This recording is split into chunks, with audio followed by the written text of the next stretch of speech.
All right, guys, Mud Nationals 2025. I ran into somebody that I've been trying to track down on a podcast for a while, but this is a busy man to get a hold of. I'm here in the wild with Joe Johnson from 336 Mud Mafia. We're here, baby. Texas, Burkeville, Texas. Sabine, man. Sabine, is this your first time here? This is my first time ever riding in Texas in general. Really? So this is my first time at Mud Nationals, first time at Sabine, first time even riding in this state. Wow. So what do you think of it? I know you're limited. So, yeah. So you can't get the full experience. Yeah, right now I can't even do a lot of riding just because of my accident I was in. And, you know, my doctors haven't released me to ride. But what I've seen so far, I will honestly say this is my second favorite park out there. And I've been to a lot of parks. This is by far my second favorite. First is going to be Busco. That's just my heart. I'm raised there. I grew up at Busco Beach. But this place mirrors it a lot. Really? I like the way this place is laid out. Yeah, we're coming out to North Carolina Memorial Day weekend to go to Deep Creek. Deep Creek. Now that's a beautiful park. I mean, I'm telling you, the staff, the park, they've done a lot of work there, and they got great events like what you're about to go to Memorial Day. Yeah. So, truth be told, I've been waiting to see Boosie in concert my whole life. Dude, haven't we all? And at a mud park, I mean, I gotta make it now, you know, because it's one of them things on the bucket list. Yeah, Boosie's gonna be there, man, and Deep Creek's an amazing park, anyways. So, what got you into off-roading? My dad, when I was very, very, very, very young. I mean, I've been on four-wheelers and dirt bikes my whole life. I've raced dirt bikes, grew up on four-wheelers, doing the same things I'm doing now, just not to the size. Not the racing, not bikes like 24 karat, Honda 300s, 350s. I mean, just doing the normal riding. My dad, we'd done it every weekend. We had a camper in West Virginia. We'd go to Busco. We'd go to all these parks that's around North Carolina. Man, it's a true passion. Yeah. You could definitely tell in your content too, like it's so family oriented, you know, and watching you guys grow because you know, the for kids, the last couple years. The kids, man, that's the family oriented is where I want to be, because these kids look up to us, and that's the next generation. They're going to be taking my camera and doing what I'm doing because I mean, think about it. I mean, am I going to be able to ride these Renegades like I'm riding them now when I'm 60? I mean, you know, I mean, I might be a little slower then, but I'll still ride them, but I'm probably not going to be sending them like I do now. So I try to keep it family friendly for the kids. The parents appreciate it, I know, because they've told me it means a lot that they trust me to make good content for their kids. Yeah.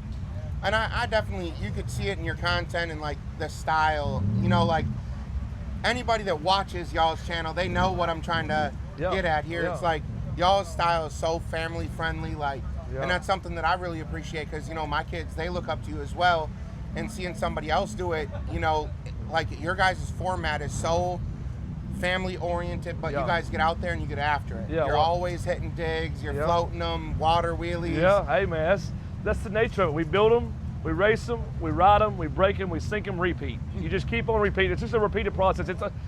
This is the only bad influence I am, is I'm a bad financial influence. I think everybody is. I mean, we're surrounded by, you know, $100,000 rigs right now. I know it's all off camera, but if you look out into the open, it's crazy. The money out here is ridiculous. I gotta say, man, I need to get a part of this oil field money. I need to come out here to Texas and make a little money, you know? Right.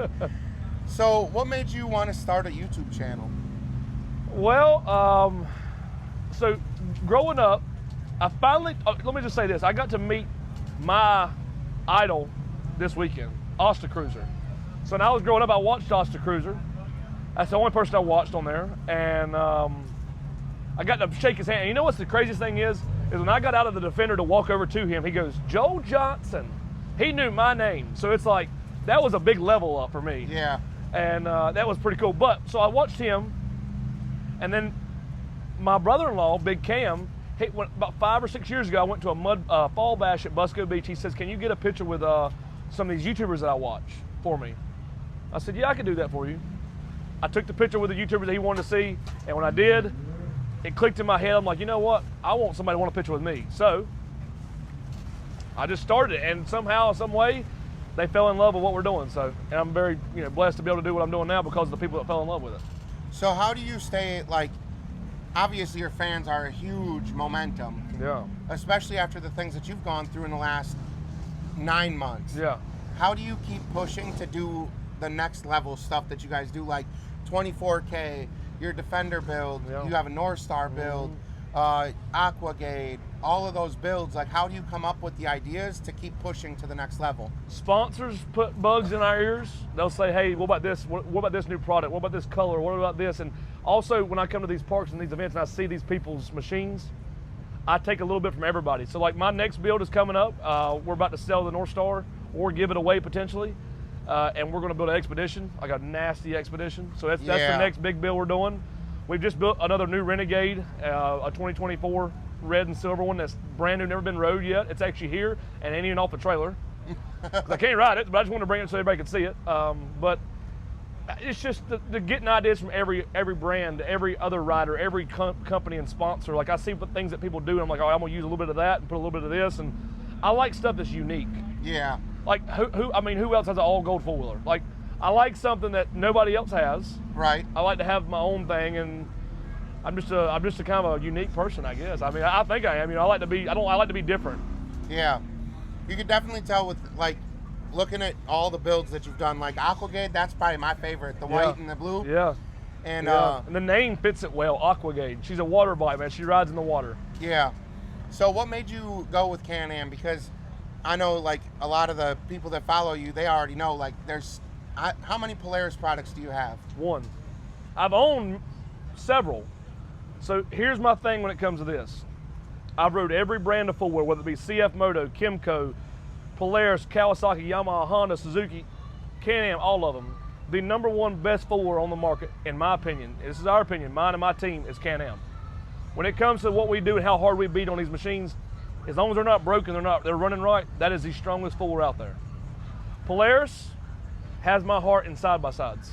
Really? I love a Defender, I love the X3s and stuff, they're nice, but when it comes to a Razor or a North Star, it's like luxury. It's like having a Lamborghini over a Defender is like really work model, base model-ish. They don't have a big screen, where my North Star's got touch screens, cameras, all kind of stuff. It's like luxury. Yeah. So I have a soft place for Polaris side-by-sides. That's fair enough. Yeah. So out in North Carolina, you guys do a lot of trail riding. Yep. And like, I don't know that you guys have that kind of like what you see down here, the real deep stuff. You guys got a lot of that back home or no? Here's the first thing I noticed. Down here, 50s, or down here, 40s, the normal 40s is actually 50s. Yeah. Like there's no, so my North Star's on 38s, my Defender's on 40s. That's pretty decent size in North Carolina. A 40 is still a 40 in North Carolina. It ain't here. Your normal 40 here is a 50. Yeah, and so now like everything's bigger in Texas. Yeah. Yeah, that's true. Very true. Yep. Now 56s are starting to come into play. Right. So what I'm getting at is that we don't have them big. We have very few of them big guys in North Carolina. So our holes ain't as deep as they are here. Now I'm way more confident coming out to North Carolina because I'm on 44s that measure like 47 and a half. Yeah. Well, see, you're good. I mean, there is some deep holes at Busco. Don't get me wrong. There's some deep holes. But it's just here, every hole you come to, like you drop off to the hood or the windshield. It's like, oh my God. Yeah, my wife, she actually got to float the machine on Tuesday. Oh, really? Like right away off the trailer. I mean, everything was still meticulously clean. Yeah. All of a sudden, 5 minutes in, boom, floating it. Yeah, that's pretty slick. So with all the kinds of riding you do, racing, trail riding, water riding, what is your favorite kind of riding? Ponds, man. Fresh water, creeks, rivers, love it. I love the mud, don't get me wrong, mud mafia, right? I love the mud, but when it comes to my favorite riding, creeks, ponds, something that's fresh water, love it. Love fresh water. That's skimming, I love it. Really? Oh man. I never tried to skim. You know what's bad is like we make this content and people want to see us hit these holes, and we do hit these holes. We hit the crap out of these holes. But if I could and make videos, I would sit and hit the same pond all day long, just wide open. It's just something about it. It's like riding a jet ski on 4 tires. I don't know. It's a good feeling. So how did you go about building your team? Like, how did you collect the people? Yeah. You know, like, not collect, right? But a lot of trust. How did you grow such a solid team? Like, me and my old lady, like, we're guilty. We watch y'all's live feed a lot. Yeah. And you just have a team of people that all know, like, this is it. Like, so I tell you this, when I first started Mud Mafia, I had a group of like 15 people. When you have a big group like that, There's always going to be that 1 or 2 or 3 in there that you got to weed out, always. And we had some, and the loyal ones, the trustworthy ones, they'll show you. Right. They will show you who's there. I'm going to tell you something. Jay Money, that's my right-hand man. We're on looking basis. I can look at him across the park, and he can look at me, and we know exactly what each other's thinking and what we need to do.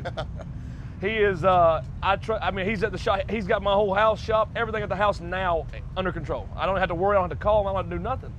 But I'll tell you this, I got a solid probably 5 people now. Well, I don't want to hear, let me name them so I don't lie. Jay Money, Tucker, Daryl, Speedy, KK, and Big Cam. I may be missing 1 or 2. Bree, of course, you know, okay, 7 or 8 people. They're just, they show up, man. Every day they show up. They're there to help out, and like they don't ever have their hand out asking for something in return. Now, I do take care of my people, yes. But they just show up and they're like, hey, you owe me this, you owe me that. It's always like, I just want to do it. Yeah, we're a family, man. It's just, I'm telling you, when I tell people, I wouldn't take anybody else's crew or anybody else's fans over what I've got. I am super blessed with what I got. Yeah. So what made you want to start doing the TikTok as well? Because TikTok, it seems like that's a whole nother job. It is. On top of editing all your videos and producing the content you all do. So I've had TikTok for 5 years, something like that, 5 years. And I went live several times in the past.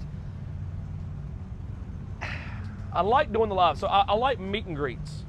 And I used to do a lot of meet and greets when I was first starting out, and I kind of got away from it a little bit, and I hate that. So I wanted to do something where I was live meet and greets. Like, it's every night I meet and greet somebody. Yeah. Even though it's virtual, it still works out. But when I got in that accident, or right before I got my accident, I started going live every single day. And I'm talking like, I got my accident 8 months ago, or right at 9 months ago. I started going live like 11 months ago, every day. And I kind of almost fell off. And then when I got in that accident, I lost my dad. These people on TikTok, like, I'm telling you, they don't really truly know how much they brought me up. Seriously, like people were like cool. On me, like they're just a motivation for me, man. Like there's people out there that still loved and wanted me to do what I was doing. Like they was like cheering me on. Like my hat's off to all my TikTok family, all of it, even including yourself. I mean, appreciate people that bring me up, man. Seriously, I know anybody can say I appreciate you, but when I say I appreciate my people, I truly do. So is that like, how do you have a work-life balance? You're doing TikTok every day, 7, 8 o'clock at night. You get the little notification, and then it's like, boom, another video comes out. Yeah. Boom, all of a sudden there's another new build. Bam, here's another, crazy idea that your whole, like, and it's not just you that does it. Like, your whole team, yeah. You guys come up with all this crazy stuff. Yeah. You're on TikTok, you're on YouTube, you're punching out content left and right. How do you maintain a work-life balance with all that? I don't. And this is the thing I'm going to tell you. When I graduated high school, and my senior picture in my book, it said, my quote was, don't get too busy making a living where you can't make a life. But this is my life. Right. So I don't have another hobby besides Harleys. This off-road, ATVs, side-by-sides, 336 is truly my life. Like, that's just what I love to do. Like, even when I'm not on camera and I'm not on live, I'm doing something that pertains to this. Something. I mean, I know it's sometimes it can get a little rough, especially on my family, because we want to go out to the beach and do something, or we want to go to eat, or we want to go somewhere, and I don't have time to do it. And that's awful because you should make time to do that. But it's, I'm so invested in what I'm doing and what I'm building. Like, it's all I want to do. I eat, sleep, and breathe. That's all I want. That's the same way with me. Like, every day I'm on the road, like, I'm a driver. Yeah. And so every day I'm thinking of, like, what is my next move that's going to separate me from everybody else? Right. Because that's one thing, like, when me and my wife, when we started doing YouTube, I told her, I was like, the only way I'm going to do it and run with it is if I can find a way to do it different. Yeah, yeah. Because, like, the content you all offer is awesome. I love it. I love watching it. But I wanted to do something that was a little more of the stuff you don't see. Like, 2 a.m. out here at the party pond. Like, that's more my style. Yeah. But I feel like the world needs to see the whole inner workings of the off-road community because as a whole, everybody has such it's either a very strong opinion in a bad way, or everybody loves it. Yeah. And I want people to see that it's not just, $100,000 rigs, right? Racing. You got recons out here. This is what I love about this off-road community, and I love what you said. You want to do something different. Be your own person. Take ideas from each person that you come across and use them and make yourself your content. That's what I've done. I've watched many different YouTubers. I take ideas from everybody, and I bake it all to one, and then I come up with my own. But this is what's great about this off-road community. They can be riding a $100,000 machine, they can be riding a $1,000 four-wheeler. Yeah. And people all are out here to do the same thing. Have a good time, make content, ride, make memory, all this stuff. This off-road sport, you know how much it's grown in the past, since I've been doing YouTube 5 years? You know, you're jumping the gun on me a little bit. 'Cause I was going to, my next question for you is, how much have you watched the off-road community grow in the last 5? Man, okay. Four-wheelers, okay. Side-by-sides, let's go to side-by-sides first. 1,500 Polaris Ranger. A $50,000 machine stock. Yeah. 3,000 pounds. You can daily drive this on a highway. It's basically a Chevy Colorado. It's grown more. I mean, man, the tires, dude. We're up to 60s and 70s and 80-inch tires, and the wheels. We're rocking forged, like ATM forged wheels, which are beautiful wheels, but we're rocking wheels. That was not it was MSA back in the day. You know what I mean? It was MSA or it was SS wheels. Like fuel. So I was running SS wheels with some mud lights, like on a Honda Rancher. Can you hand me my glasses real quick? It's getting kind of bright out. It is. That sun's. You got, hey, sutras, baby, or whatever. I'm telling you, you got to have the glasses on. So, the tire size, the machines have gotten bigger and more expensive. But it's the name of the game. It's just like when you start putting more and more effort into something, somebody's going to come along and build it bigger and bigger and bigger and bigger and bigger. So think about it. What's next? What's Defender going to come out with to go against that 1,500? A 2,000? I mean, where are we going to go with this? 2,500? A 2,500? We're going to have a 3,500 dually side-by-side for long. You know, we're going to have an F-350 out here. They're going to be out here towing 5,000-pound trailers. Flatbeds. I mean, you know what I mean? They're going to be pulling up to the park where they're riding. You know what I mean? It's just like, it's just going wild with it. But it's cool. I mean, I'm for stuff that's evolving. I like to see stuff that change. I mean, I'm not a big change guy, but at the same time, I like to see new stuff happen. I like to see more stuff happening. I feel like when you have change, like especially in this industry, where like one company does something that's breaking, then you get another company that'll jump on board and do something even more next level. Yeah. And that's what I like about the off-road community is like, so last year I came out here, I was on 37s and long travel. Yeah. 4-inch portal. And about 20 minutes into the ride, I said, when we come back next year, we will be on 44s or bigger to party with everybody else because I like going out and hitting digs. Like I like the thick peanut butter mud. I like that stuff that just ruins stuff. I agree with you.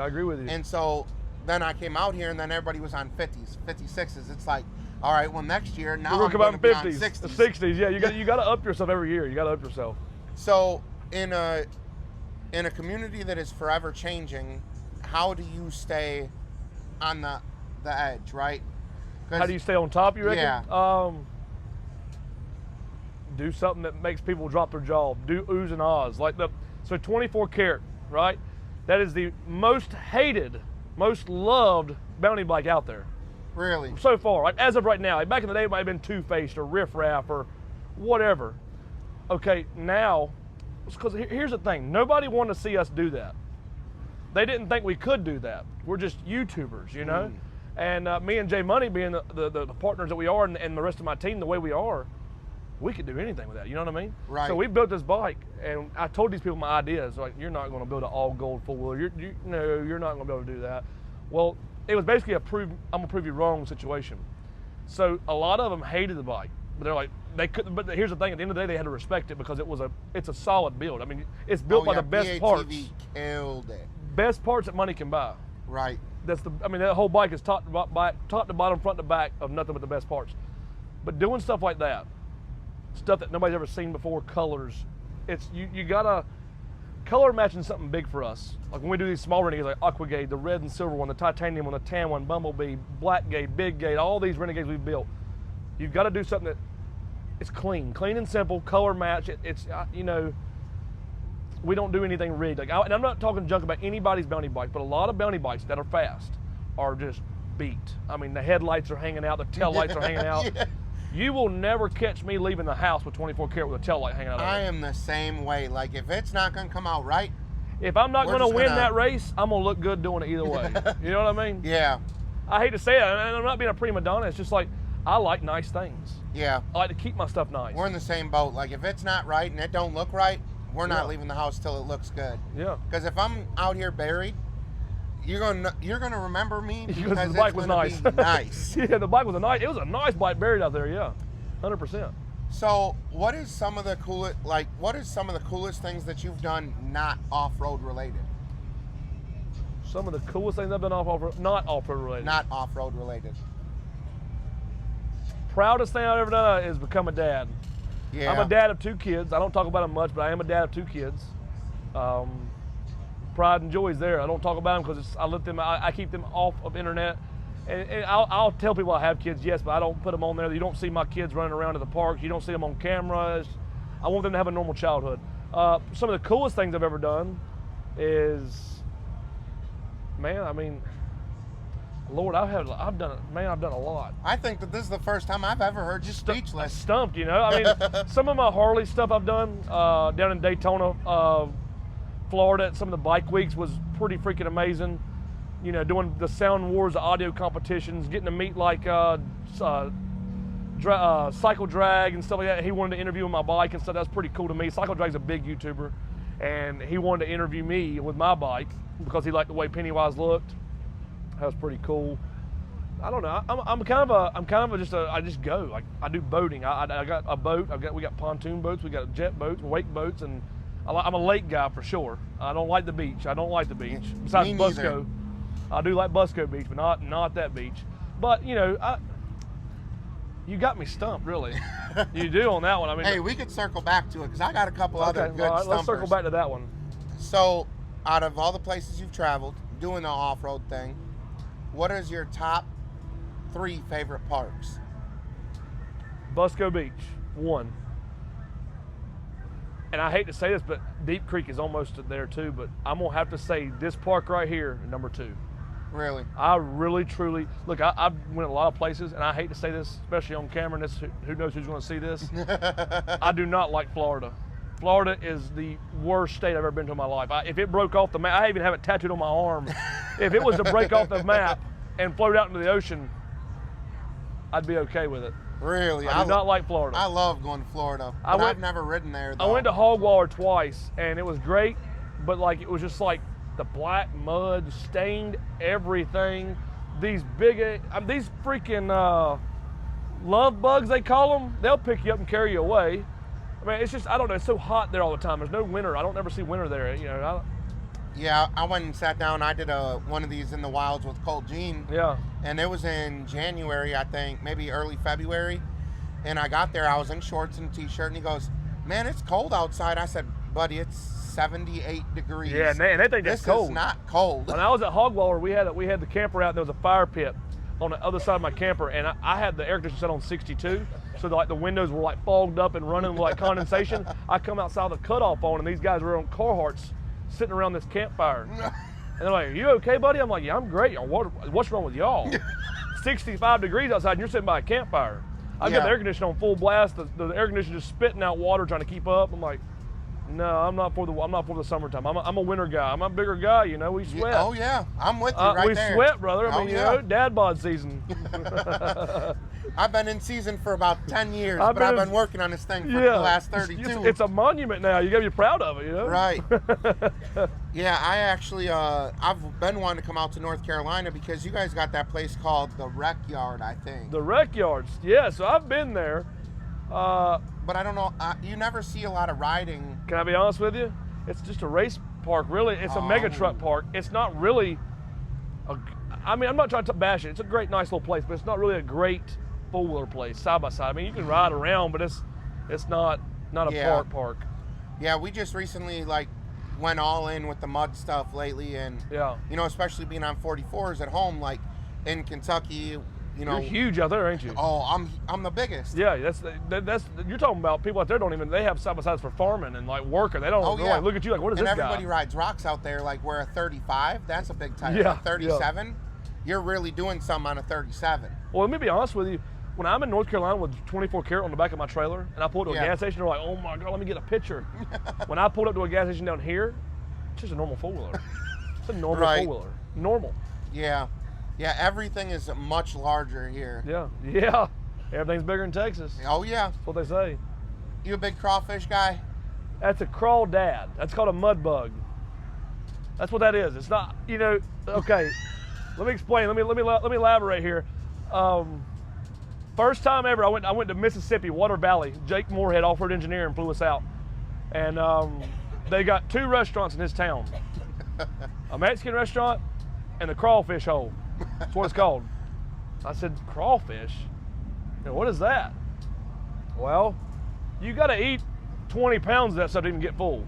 You got to have about 3 5-gallon buckets worth to even eat something. But that's all that is one of them things stuck to a rock in a creek. Right. You go to a creek and you turn it over, that's a crawfish. And they Just dig throw it holes in in the a ground. hot pot of water and boom, you could eat it. We used to kill them because they're like pests. We didn't eat them. In North Carolina, we got them. We call them mud bugs. They just dig into the ground and make little holes, like they make a pain in the butt beside a creek. There's like holes everywhere. So they're a pain in the butt, really. I mean, but then I go to Texas, and that's all they eat around here. We're going to eat crawfish on Thursday nights, every Thursday. And I'm like, I go to this place with PATV one night. It's called Tijuanitas, and it's on the water. And they had, boudin balls. You ever had a boudin ball? I think so. Okay, I'm a fan of that. It's okay. It's decent. It's like a ball of just rice and, I don't know, maybe somebody can correct me if I'm wrong. You know what boudin is? Okay. It's like got stuff all in it, and you put ranch on it or whatever. I don't know. That was good. But the crawfish, I mean, I ate them, and it's not that I don't like them. It's just it's more work than I want to put into eating. Yeah, so I went out with Kevin, a bird from PATV. No telling where he took you. So we went to this little spot, and I was with Jerry and them, and we ate crawfish. That was my first time eating crawfish, and I was like, I'm in the same boat. It's a lot of work. And for bigger guys, look, we like, the most work I want to do is cut the steak up, okay? Other than that, you know, I'm a burger guy. I like to grab and go. This, you got to sit there and break and peel and pull and dip. It's more of a drinking sport, This is something you want, like, it's like eating pistachios, really. Like you got to sit there and crack them, and you sit there, and while you're, you know, it's just too much work for me. It's not a meal, it's a snack, you know? That's a good way to look at it, too. It's good. I'll eat it, but it's just too much work. So what made you want to travel outside of North Carolina and start doing bigger events like this? Because I know for a while, you guys tore up North Carolina. Oh, God, we wore it out. I mean, fans. You wore it out. Fans. Because people down here hasn't had the opportunity to meet me yet. Yeah. People out in Mississippi hasn't had the opportunity to meet me yet. Arkansas, all over the country I've got fans, and I want to make it to every state. My goal is to hit a park or multiple parks out of every state and let people get the opportunity to meet me, because I get all these comments. One day I wish I could meet you. One day I wish I could meet you. I wish I could shake your hand. I want to try to make that come true, to let people give them an opportunity to actually meet me in person, and show that I am a real person, you know? Yeah. I'm not just somebody you see on TV. Yeah. You know? You get that face-to-face interaction, and that's big for a lot of people. Whenever you can.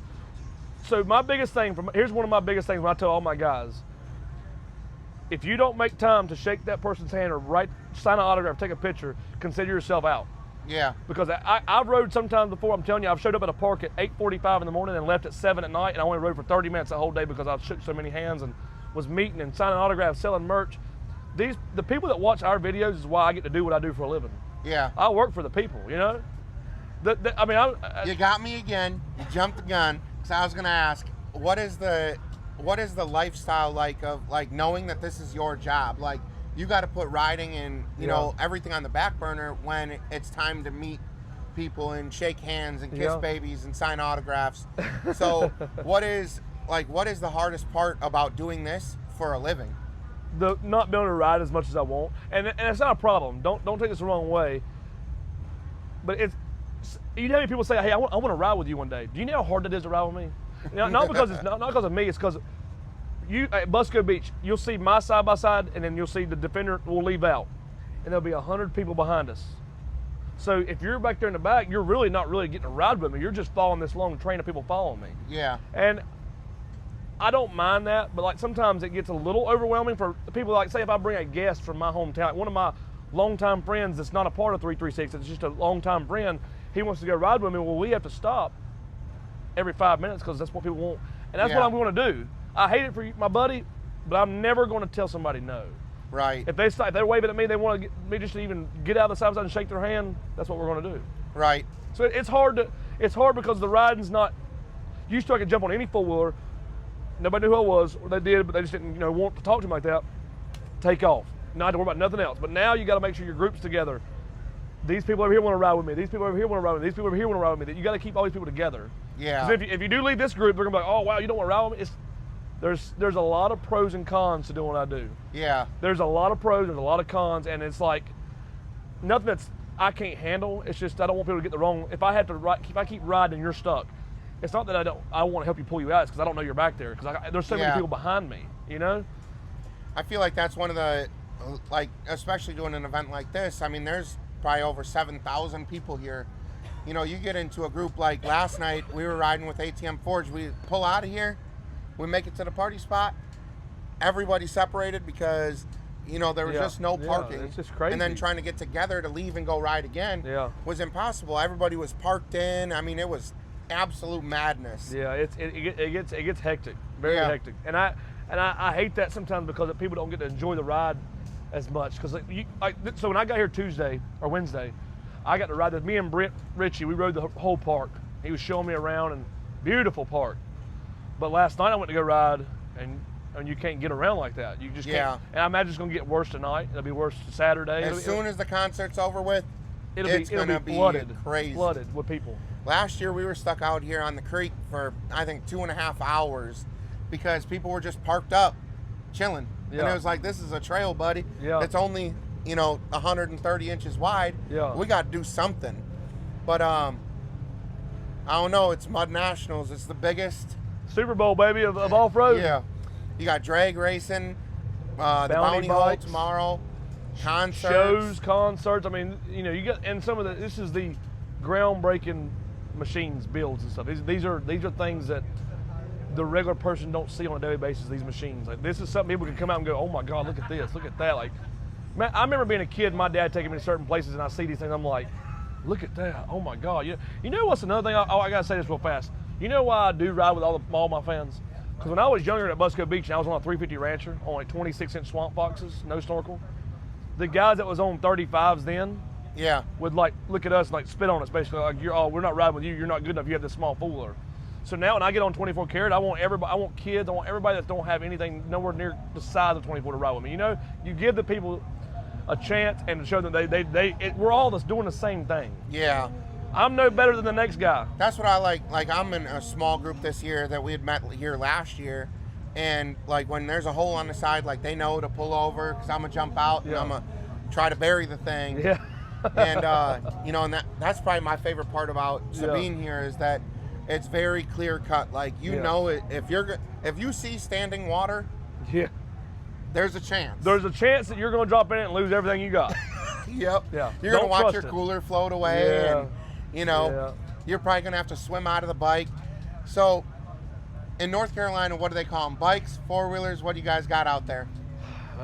We for sure don't call them buggies. I know that. Like they do in Florida. Buggy's a shopping cart, okay? Or a buggy's what you use at Walmart, Yep. And so I've gotten I used to say just side-by-side. I'm going to get my side-by-side. Let me get my side-by-side.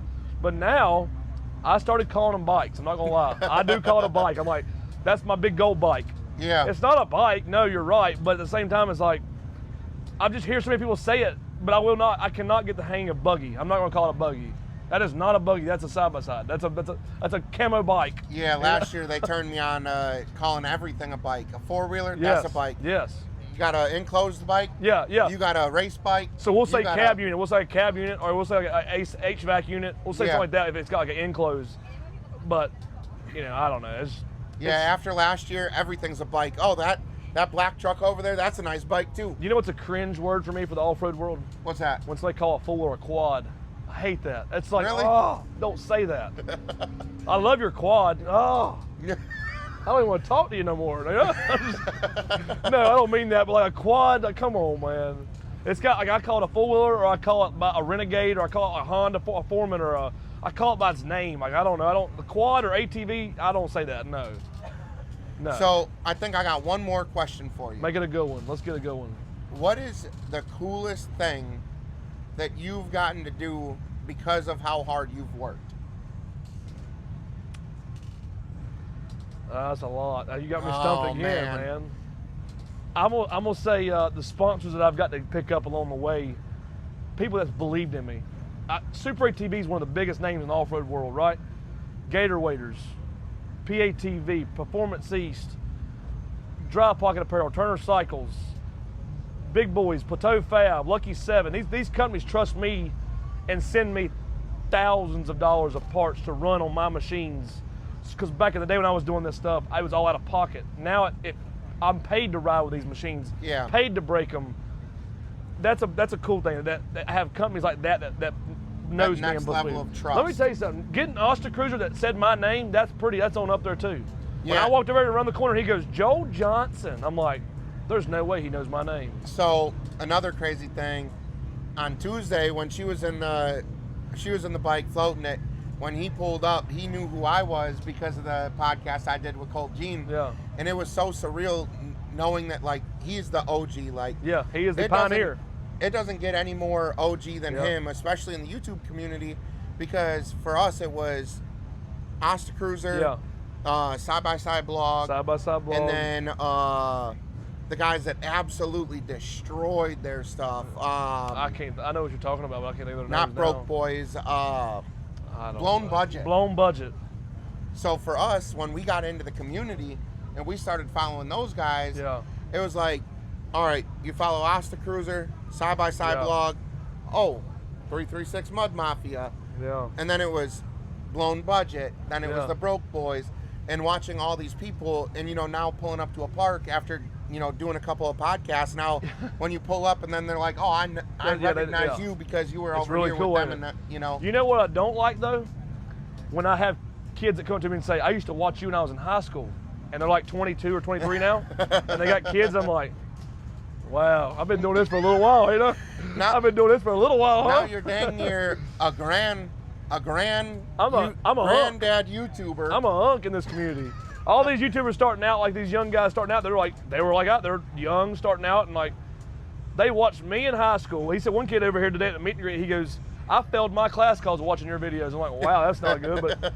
But I'll tell you one more thing too, is like the same high school I barely made it out of has called me back to do high school seminars now. Like, I go back and talk to kids about blue collar paths, content pathways, because I got a different background, and I talk to kids, troubled kids that's getting in trouble and stuff, because I was a troublemaker when I was younger.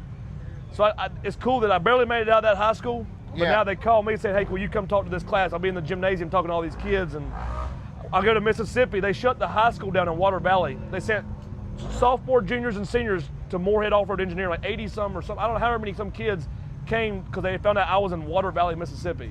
Wow. And the same thing for PATV. When I first remember coming down there to PATV, Orange High School or Vidor or whatever it's all called, and all these places, these kids were coming out of these schools out of the woodworks, man. I posted one picture. I'm in PATV, Texas, or Orange, Texas. Man, PATV, the door was not, it was like a revolving door. They were, oh my God, he's in Texas, That's what blew my mind. When I pulled in Tuesday or Wednesday here, there was like a tent right over here, like security that goes in that field, and there was like 8 girls or 8 young kids, like 4 girls, 4 boys. This little girl was like shaking and tearing and crying, like, I can't believe I'm seeing you in person right now. Like, knowing that these people are getting to actually meet me now and here, it's like, it's one of the best feelings ever, because like, they never knew that they only see me on TV or on their phone or on an iPad. They never got a chance to see me in person. Now they see I'm a real person, Yeah. It sounds like somebody else I know. I wake up and then they're like, oh yeah, I just seen that he posted on Snapchat. They're loaded up and headed this way. And then all I heard all day was, I wonder if he's here yet. Yeah. You think I'm going to get to meet him? And so my old lady fangirled out for quite a while the other day.